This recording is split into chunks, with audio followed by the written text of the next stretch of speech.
Hello students, नमस्कार। आज का हमारा एनसीईआरटी क्लास 12th का नया चैप्टर नंबर 9 अवकल समीकरण स्टार्ट करने जा रहे हैं। राइट, इसमें हमारा कुछ बेसिक कंसेप्ट होता है, उसको मैंने इस बोर्ड पर नोट किया रखा है। इसको आप जो है पहले समझेंगे, उसके बाद इसको नोट करेंगे। इसके बाद जो है हम अगली वीडियो में आपको इसकी एक्सरसाइज को हल कराएंगे। राइट, तो सर्वप्रथम यहाँ पर हमने कुछ इक्वेशन लिखी हुई हैं, जैसे कि आपका अवकल समीकरण किसे कहते हैं, है ना। तो इसमें आपको मैंने लिखा है समीकरण नंबर 1, 2 और 3 एंड 4 लिखी गई हैं।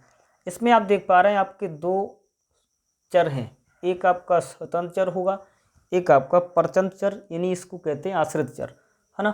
इसी प्रकार के आपका इक्वेशन नंबर 2 में आपका चर है, और इसी प्रकार से इक्वेशन नंबर 3 में भी आपका एक चर है जिसे हम कहते हैं स्वतंत्र चर, यानी एक्स यहाँ भी है, क्योंकि इस इक्वेशन को संतुष्ट करने वाला कोई एक ही मान होगा, है ना। ऐसे ही यहाँ आपको दे रखा है इक्वेशन नंबर 4 में कि x d y over d x x upon x plus y equal to 0। Right, तो यहाँ पर आप देख पा रहे हैं कि स्वतंत्र चर भी है, आश्रित चर भी है, और साथ में अवकल गुणांक भी इसमें है। राइट, तो इसी को हम कहेंगे क्या, अवकल समीकरण। ठीक, तो इसकी जो परिभाषा कुछ इस प्रकार से आप दे सकते हैं कि वह समीकरण जिसमें स्वतंत्र चर, आश्रित चर तथा अवकल गुणांक सम्मिलित होता है, इस प्रकार के समीकरण को अवकल समीकरण कहते हैं। राइट, तो जैसे कि x d y over d x x y equal to 0। Right, x square d two y over d x 2 plus x d y over d x plus y equal to 0। और ये आपकी equation लिखी x d y plus y d x equal to 0 इत्यादि, है ना।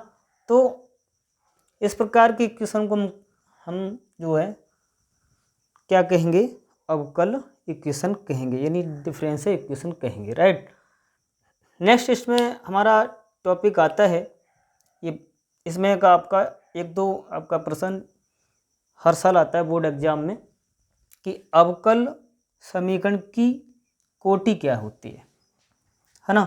तो किसी अवकल समीकरण की कोटि समीकरण में विद्यमान उच्चतम अवकलज की कोटि होती है। राइट, इसे ज्ञात करने के लिए यह आवश्यक नहीं है कि समीकरण को करणीगत चिन्हों से मुक्त किया जाए। अब इसका मतलब क्या है, जैसे यहाँ पर दो उदाहरण मैंने लिखे कि आपका d y over d x plus sine x equal to 0 equation number first. Next है आपका d two y over d x plus 4y equal to 0। And आपका तीसरा है d three y over d x 3 plus d two y over d x 2 plus x square d y over d x equal to 0 equation number 3। तो समीकरण 1 का आप देख पा रहे हैं 2, 3 में क्रमशः उच्च कोटि के अवकल गुणांक, यानी इक्वेशन नंबर 1 में आप देख पा रहे हैं कि उच्च कोटि का जो अवकल गुणांक है वो सिर्फ 1 है। इक्वेशन नंबर 2 में आप देख पा रहे हैं कि उच्च कोटि का अवकल गुणांक है वो आपका 2 है। और इसी प्रकार से इक्वेशन नंबर 3 में आप देख पा रहे हैं कि उच्चतम कोटि का अवकल गुणांक कितना है, 3 है, क्योंकि इसका 3 बार अवकलन हुआ है। इसका मतलब है इसके बाद औरों में तो इसमें है नहीं किसी पद में।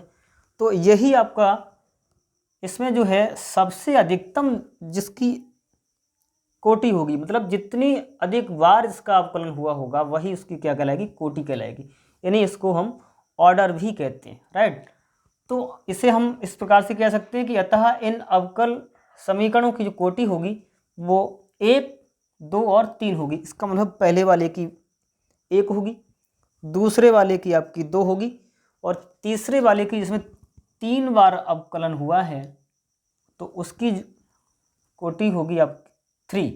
राइट, यानी 3 कोटि होगी। राइट, नेक्स्ट आपका टॉपिक आता है अवकल समीकरण की घात।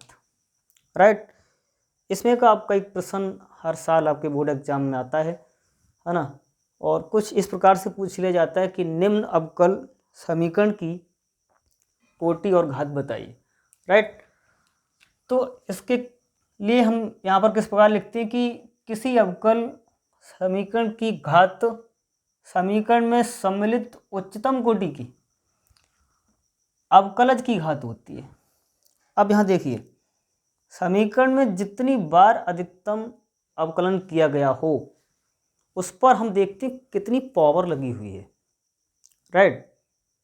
लेकिन ध्यान रहे कितनी बार अवकलन किया गया है उसकी अधिकतम पावर कितनी है ना।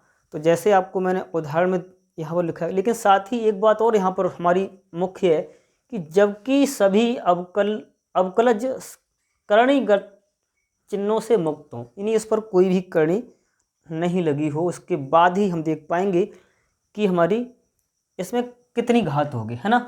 तो इक्वेशन नंबर जैसे हमने यहाँ पर 1 लिखी हुई है कि d3y/dx3 + 3d2y/dx2 + x/dy/dx = 0।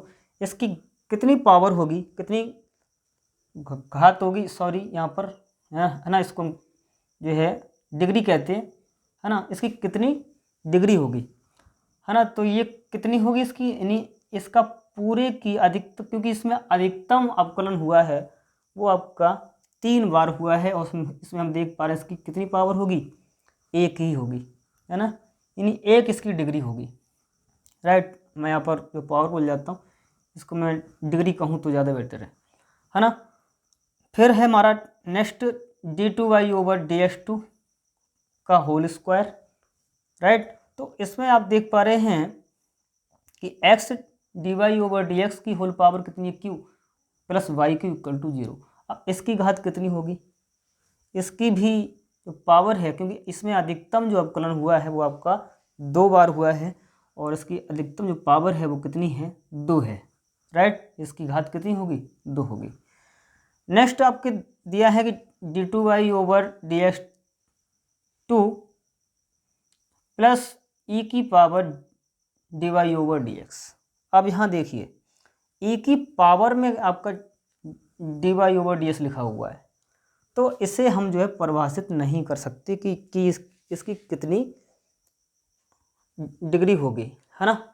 क्यों, क्योंकि इसका ऑर्डर तो हम बता सकते हैं, ऑर्डर इसका है कितना है हमारा, 2 है, यानी इसकी जो कोटि है वो आपकी 2 है, लेकिन यहाँ पर इसकी हम पावर डिफाइन नहीं कर सकते, राइट। तो इस प्रकार से मैंने यहाँ पर मुख्य बिंदु लिखे है, और साथ ही मैंने एक जो आपका बिंदु लिखा है ये नोट करके यहाँ कि किसी अवकल समीकरण की घात यदि परिभाषित हो तो सदैव धनात्मक पूर्णांक होती है, राइट। तो मैंने इसको लिख दिया, इसे आप नोट करें, फिर हम इसकी एक्सरसाइज कराते हैं, ठीक है। Thank you.